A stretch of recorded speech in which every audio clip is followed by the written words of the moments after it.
अब आ जाओ case number 2 के ऊपर। केस नंबर 2 में क्या कह रहा है क्वेश्चन कि वर्कमैन कंपनसेशन रिजर्व आपको बैलेंस शीट के अंदर 1 लाख रुपए का गिवन होगा।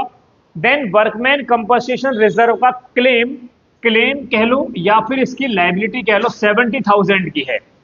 लायबिलिटी आपको दे रखी है 70,000 की वर्कमैन कंपनसेशन रिजर्व की, एंड दूसरी राउंड तरफ से आपको रिजर्व भी दे रखा है। तो इस तरह के ट्रीटमेंट को आप क्या करोगे? सबसे पहले आपको करना है जो लायबिलिटी आपको दे रखी है 70,000 की, उसकी पेमेंट कर दो। रियलाइजेशन अकाउंट में सबसे पहले उसकी पेमेंट कर दी जाएगी 70,000। सबसे पहले ये काम करना है।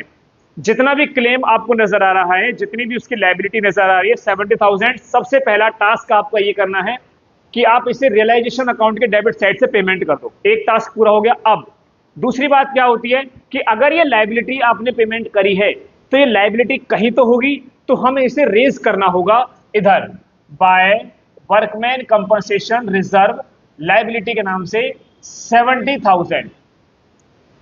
जो भी जितना भी हमारी लायबिलिटी होगी उस लायबिलिटी के हिसाब से आपको उसे रेज करना होगा। जितनी लायबिलिटी है उतना रेज करना है, लेकिन ये बात याद रखना कि वो जो आप लायबिलिटी रेज कर रहे हो वो इस रिजर्व को क्रॉस ना करे।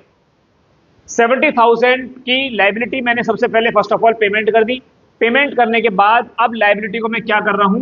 रेज कर रहा हूं। क्या कर रहा हूं? मैं रेज कर रहा हूं, बना रहा हूं 70,000। जितने की लायबिलिटी थी उतने ही मैंने रेज करी है, जितने की लायबिलिटी उतना ही रेज करा है, बट ये हमारी इसको एक्सेस ना करे, ये बात याद रखना। केस नंबर 2 ये था।